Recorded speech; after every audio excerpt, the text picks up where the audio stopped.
Voilà, je suis heureux de vous accueillir dans cette chapelle des apparitions. Chère sœur visitandine, merci de nous accueillir de nouveau pour vivre cette soirée avec nous, prier avec nous et pour nous. Je suis aussi heureux d'accueillir les auditeurs de Radio Espérance, ceux qui assistent à la retransmission en direct sur notre canal YouTube de cet enseignement qui lance ces rencontres de Paré du mois de décembre 2024. Elles s'inscrivent dans le cadre du jubilé des 350 ans et le thème de ces 4 jours est du cœur de Marie au cœur de Jésus.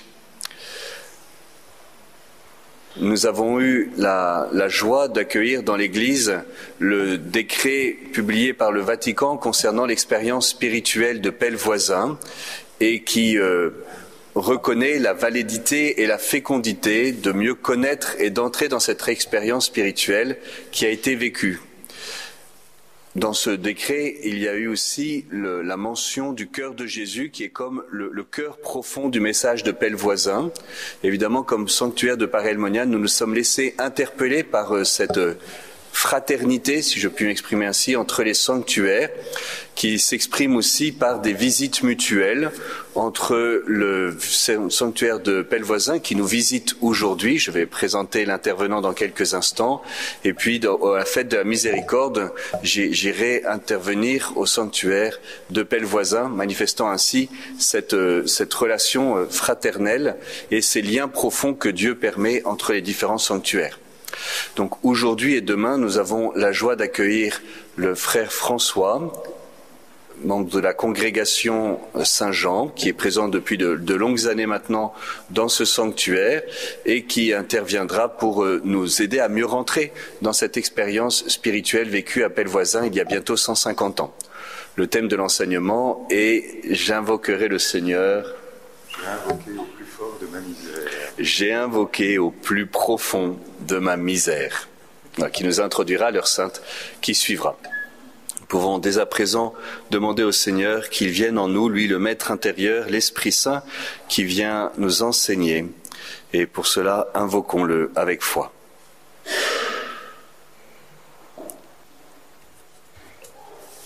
J'ai effectivement depuis maintenant 7 ans la grâce de vivre à Pellevoisin, où Estelle Faguette a vécu une expérience forte et une expérience dont elle a témoigné.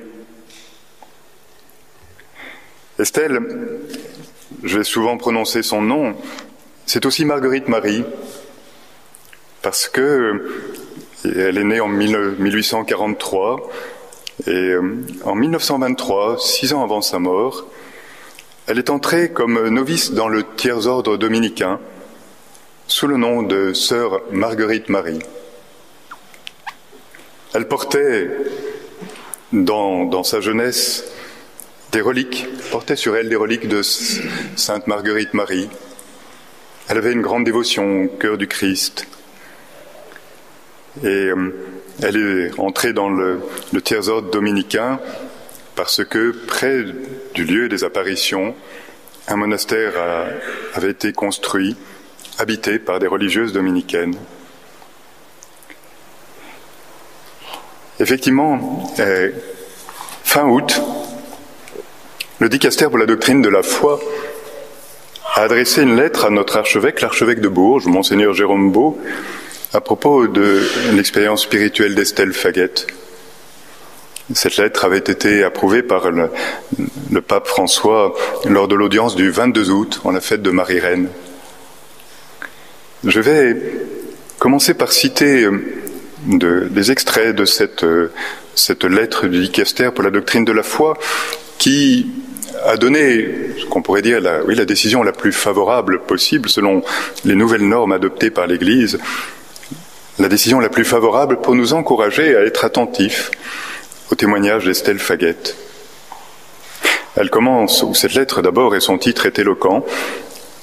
Son titre c'est « Notre-Dame de la Miséricorde, conduis-nous au cœur du Christ ». Et en voici le début. « Excellence, je vous écris volontiers au sujet d'Estelle Faguette et des messages relatifs à son expérience spirituelle en en relation avec Notre-Dame de la Miséricorde, à laquelle le sanctuaire de Pellevoisin est dédié. Au cours d'une maladie grave et incurable à Pellevoisin, Estelle Faguet a expérimenté la présence de la Vierge Marie, qui lui a parlé à plusieurs reprises de l'amour de Jésus-Christ. Sa guérison, inexplicable du point de vue naturel, a été confirmée comme miraculeuse par l'archevêque de Bourges le 8 septembre 1983. Bien qu'il ne soit pas dans les habitudes de ce dicastère de se prononcer sur le caractère surnaturel ou l'origine divine des phénomènes surnaturels et des prétendus messages, les paroles qu'Estelle attribue à la Vierge Marie ont une valeur particulière, permettant d'entrevoir une action de l'Esprit Saint au cours de cette expérience spirituelle. Un peu plus bas, dans une section qui s'intitule « Les récits d'Estelle », on lit « Les récits frappent par leur simplicité, leur clarté et l'humilité. Ces récits sont brefs, et les paroles de Marie à son endroit le sont encore plus. Plus loin, il est dit « Plus que les paroles de Marie, ce qui fascine, c'est sa présence silencieuse, ses longs silences, où son regard de mère guérit l'âme. » Et dans ces récits, la gentillesse, la douceur et le sourire sont fréquents. Enfin, la dernière section s'intitule « Vers le cœur du Christ ». Et le préfet du dicastère écrit « L'expérience de Pellevoisin est mariale, mais en même temps, elle demeure fortement christologique. En effet, la grande demande de la Vierge à Estelle est qu'elle répande le scapulaire avec l'image du cœur du Christ. Et son grand message est l'invitation à se tourner vers le cœur aimant du Seigneur. » En conclusion, il est écrit « Excellence, non seulement je peux affirmer qu'il n'y a pas d'objection doctrinale, morale ou autre à cet événement spirituel et que les fidèles peuvent donner leur assentiment avec prudence, mais au contraire, la dévotion dans ce cas déjà florissante est particulièrement recommandée à ceux qui veulent librement y adhérer. Tous y trouveront un chemin de simplicité spirituelle, de confiance et d'amour, susceptible de faire beaucoup de bien. Il est alors possible d'émettre le décret du nihil obstat. Ce sera assurément un bien pour toute l'Église. Voilà un bel encouragement que nous avons reçu, nous qui vivons dans ce sanctuaire et qui sommes témoins de l'actualité de ce dont Estelle a témoigné. Les apparitions datent de 1876, donc bientôt 150 ans. Et ce qui est frappant à Pellevoisin, et ce soir je vais commencer le récit, ce qui est frappant, c'est qu'il s'agit bien d'abord d'une expérience spirituelle. Quand la Vierge Marie vient et se manifeste à Estelle, elle ne le fait pas comme pour Catherine Labouré, en venant la charger d'une mission, en lui demandant d'être messagère, de demander quelque chose. Non, Marie vient parce que Estelle l'a appelée à son aide, et Marie vient pour intervenir dans la vie même d'Estelle. C'est d'abord pour elle que la Vierge Marie est venue. Son récit, ce récit qu'elle a rédigé aussi parce que la Vierge Marie le lui a demandé, ce récit si fort dans sa simplicité, comme il est souligné dans son humilité, ce récit, c'est le récit de sa vie, conduite par Marie. Et elle le disait, ces paroles, elles étaient d'abord pour moi, mais je crois qu'elles sont aussi pour tout le monde. Et avec beaucoup d'humilité, elle disait, je crois que c'est pas à moi de l'expliquer, c'est d'autres qui devront le montrer. Aujourd'hui, Pellevoisin reçoit moins de pèlerins que par El Monial, mais on en reçoit de plus en plus. Et c'est très édifiant de voir comment le cheminement si singulier de cette femme, la deuxième moitié du XIXe siècle, il peut parler. Alors voilà, j'allais dire l'ambition que j'ai ce soir et demain en vous transmettant son expérience. Qui était donc Estelle Faguet? Les apparitions, c'est en 1876, elle a 32 ans. Elle était née près de Châlons-en-Champagne. Ses parents ont eu 3 filles. Estelle était la deuxième. Son aînée Geneviève avait 2 ans de plus qu'elle. Les parents avaient un peu de bien. Son papa a une petite entreprise, il possédait une auberge, mais un revers de fortune a fait qu'ils sont tombés dans la précarité. C'était quand Estelle avait 3 ou 4 ans, dans sa toute petite enfance. Et le papa a dû devenir ouvrier, mais il avait une mauvaise santé. La famille a donc connu l'appauvrissement. Quand Estelle avait 13-14 ans, comme beaucoup de gens à l'époque, ils se sont dirigés vers la grande ville, vers Paris, en espérant que leur situation allait s'améliorer, mais c'est plutôt l'inverse qui s'est produit. Estelle, à cet âge-là, devient, vers l'âge de 15-16 ans, en fait soutien de famille, parce que sa grande sœur fait un mauvais mariage contre l'avis de ses parents. Elle quitte très vite la maison familiale. À Paris, la situation de la famille n'est donc vraiment pas bonne. Le papa, souvent, ne peut pas travailler, son salaire suffit à peine à payer le loyer. Donc ses parents comptent sur elle. Sa grande sœur avait été mise en apprentissage, et elle aussi. Mais cet enfant ou cette jeune adolescente, qui dit d'elle-même que sa première communion avait été un moment marquant dans sa vie, qui marque un tournant. Elle se décrit comme espiègle, mais aussi pleine de compassion. Elle raconte, avec humilité et simplicité, que déjà enfant, ayant remarqué que sa maman était triste, plutôt que d'aller jouer dehors avec ses camarades, elle restait à la maison pour consoler maman. À Paris, elle s'engage dans le mouvement des enfants de Marie. Une des demandes que Marie avait adressées par Catherine Labouré. Estelle aussi, avec le réseau de solidarité de la paroisse, aujourd'hui on dirait le service évangélique des malades, découvre la visite aux pauvres et aux malades. Et elle aime se donner. Et dans son cœur, elle entend l'appel à devenir religieuse pour s'occuper des malades.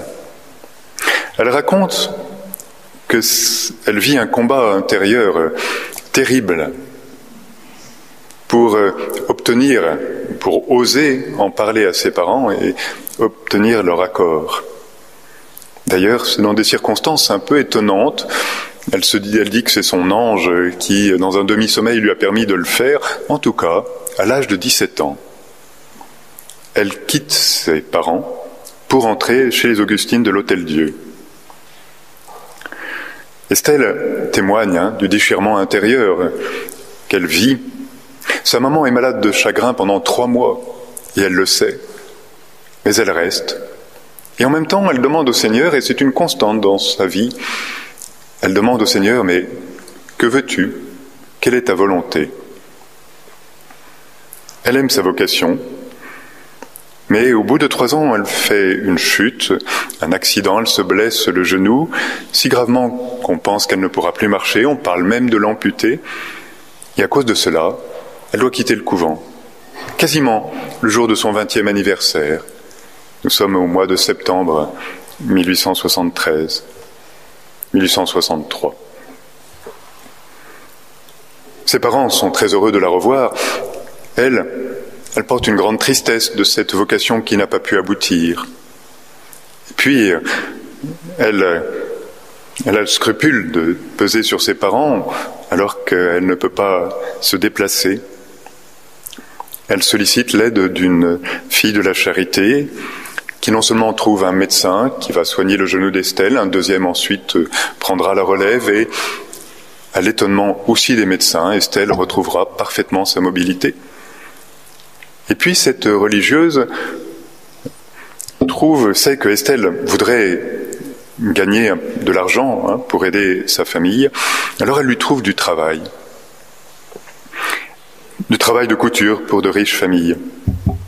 Et c'est ainsi qu'Estelle rentre en contact avec le comte et la comtesse Arthur de la Rochefoucauld, qui habitaient à l'époque ce qui est maintenant la Maison de la Chimie à Paris. Et elle gagne leur confiance, elle travaille comme journalière. Ils lui proposent finalement de devenir domestique, d'entrer dans leur maison comme domestique pour s'occuper de leurs enfants. Estelle, qui, comme je vous le disais, cherche la volonté de Dieu à travers les méandres, à travers aussi l'épreuve douloureuse de la sortie du monastère. Estelle dit, voilà, Dieu me montre quelle est sa volonté. Voilà le sens de ma vie. Elle l'écrira plus tard pardon, je vais être encore mieux. C'est pour... Aïe, aïe, aïe.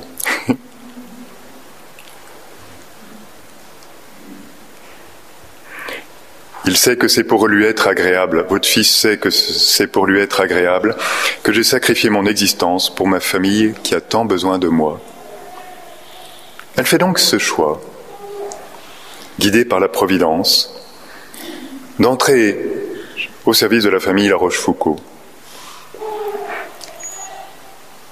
Même si ce n'est pas explicite, on voit bien, dans ce choix, il y a aussi celui du célibat.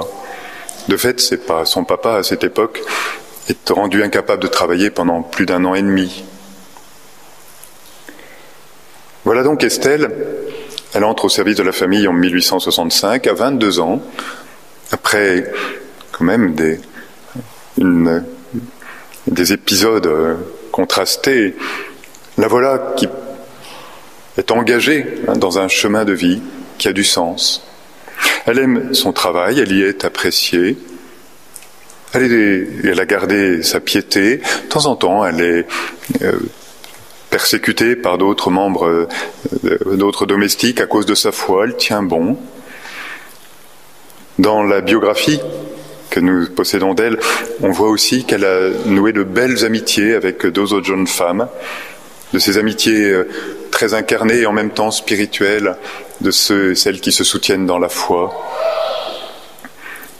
La vie semble donc maintenant tracée. Mais au début de son service, en 1865, elle est très gravement malade. On parle de péritonite, en tout cas douleur abdominale extrêmement forte. On pense qu'elle va mourir, elle reçoit l'extrême onction. Finalement, elle en réchappe. Mais en fait, la maladie va continuer d'évoluer. Au terme, on diagnostiquera aussi une tumeur abdominale. Avec les complications gynécologiques, chaque mois, Estelle souffre. Et cela pendant les 10 années qui s'écoulent, de 1865 à 1875. Mais elle peut travailler. Au mois de juin 1875, survient une crise plus violente que toutes les autres. Et le médecin que la comtesse lui fait consulter à Paris donne un diagnostic qui est sans appel. Elle ne pourra pas guérir, bien sûr elle ne pourra plus travailler, et elle n'a plus que quelques mois à vivre. Elle a donc une tumeur abdominale grosse comme une petite orange, et puis surtout la tuberculose a atteint les 2 poumons. Cette femme, donc, à 32 ans, entend cette sentence. Très vite, on la transporte depuis Paris, où avait lieu la crise, jusque Pellevoisin, parce que la famille La Rochefoucauld avait une résidence secondaire, là, dans le village de Pellevoisin, au château de Montbel. Estelle souffre dans son corps, elle est alitée dès le mois de juin. Elle souffre aussi de l'isolement parce qu'elle est contagieuse et donc très souvent elle peut passer des journées entières sans voir personne. Mais surtout, cette femme s'inquiète pour ses parents. Et eux-mêmes lui disent « Qu'est-ce qu'on va devenir sans toi ?» Et c'est ça qui laboure son cœur. Avec en arrière-fond, on le voit dans son récit et dans cette lettre que je vais vous lire maintenant, cette question. Pourquoi Dieu permet cela? C'est en vue d'être agréable à Jésus que j'ai donné ma vie pour mes parents, et voilà que je suis malade et que je ne vais pas pouvoir achever mon œuvre. Et du fond de cette épreuve, Dans les premiers jours du mois de septembre, Estelle pose le premier acte de l'histoire des apparitions, avant les apparitions. Ce premier acte, c'est un acte très concret. Le soir, elle écrit une lettre à la Vierge Marie.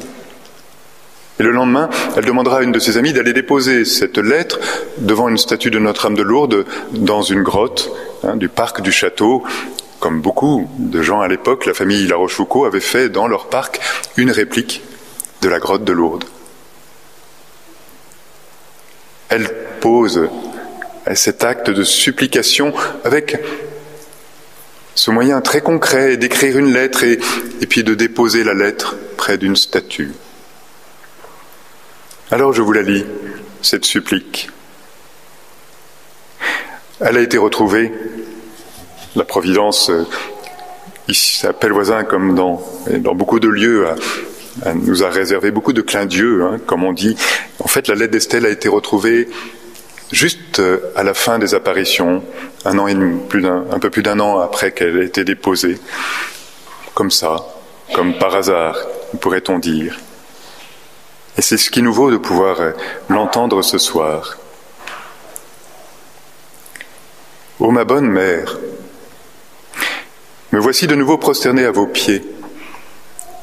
Vous ne pouvez pas refuser de m'entendre. Vous n'avez pas oublié que je suis votre fille et que je vous aime. Accordez-moi donc de votre divin Fils la santé de mon pauvre corps pour sa gloire. Regardez donc la douleur de mes parents. Vous savez bien qu'ils n'ont que moi pour ressource. Ne pourrais-je pas achever l'œuvre que j'ai commencée ? Si vous ne pouvez, à cause de mes péchés, m'obtenir une entière guérison, vous pourrez du moins m'obtenir un peu de force pour pouvoir gagner ma vie et celle de mes parents. Vous voyez, ma bonne mère, ils sont à la veille de falloir mendier leur pain. Je ne puis penser à cela sans en être profondément affligé. Rappelez-vous donc les souffrances que vous avez endurées la nuit de la naissance du Sauveur, lorsque vous avez été obligé d'aller de porte en porte demander asile. Rappelez-vous aussi ce que vous avez souffert lorsque Jésus fut étendu sur la croix. J'ai confiance en vous, ma bonne mère. Si vous voulez, votre fils peut me guérir. Il sait que j'ai vivement désiré être du nombre de ses épouses, et c'est en vue de lui être agréable que j'ai sacrifié mon existence pour ma famille qui a tant besoin de moi. Daignez écouter mes supplications, ma bonne mère, et le redire à votre divin Fils. Qu'il me rende la santé, si tel est son bon plaisir, mais que sa volonté soit faite et non la mienne. Qu'il m'accorde au moins une résignation entière à ses desseins, et que cela serve pour mon salut et celui de mes parents. Vous possédez mon cœur, Vierge Sainte, gardez-le toujours, et qu'il soit le gage de mon amour et de ma reconnaissance pour vos maternelles bontés. Je vous promets, ma bonne mère, si vous m'accordez les grâces que je vous demande, de faire tout ce qui dépendra de moi pour votre gloire et celle de votre divin Fils. Prenez sous votre protection ma chère petite nièce et mettez-la à l'abri des mauvais exemples. Faites, ô Vierge Sainte, que je vous imite dans votre obéissance et qu'un jour, je possède avec vous Jésus dans l'éternité.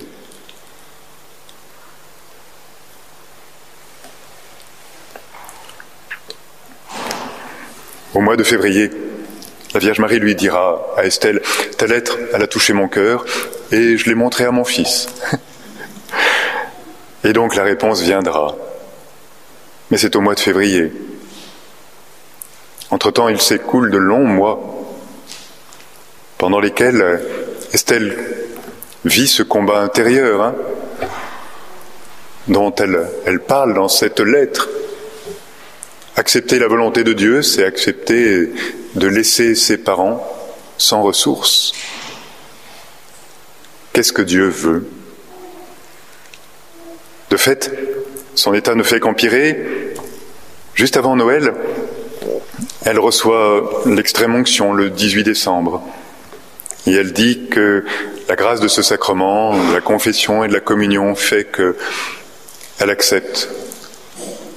Elle se résigne À cette époque, elle rédige un acte d'abandon que je vais vous lire aussi. Ô mon Dieu, je ne sais ce que je dois vous demander. Vous connaissez mes besoins, vous savez ce qu'il me faut. Vous m'aimez mieux que je ne le fais moi-même. Donnez-moi, ô mon Dieu, ce que je ne sais pas vous demander. Je ne veux et n'ose vous demander ma guérison. Je viens seulement à vous, je vous ouvre mon cœur, frappez-moi ou guérissez-moi. J'adore et j'adorerai toujours votre volonté sans la connaître. Je me résigne, je me tais, je me sacrifie, je me donne et je m'abandonne. Plus désormais d'autres désirs que de faire en tout votre volonté sainte. Aidez-moi à souffrir avec patience. Que les plaintes qui pourraient s'échapper de mes lèvres soient une prière sortie de mon cœur et qu'elle monte vers vous. Votre cher Fils Jésus, mon Sauveur, a souffert pour moi. Il est bien juste que je souffre pour lui. Il avait la force d'un Dieu. Je n'ai que la faiblesse d'une pauvre créature. Apprenez-moi donc à prier, ou plutôt, veuillez prier vous-même pour moi qui ne puis.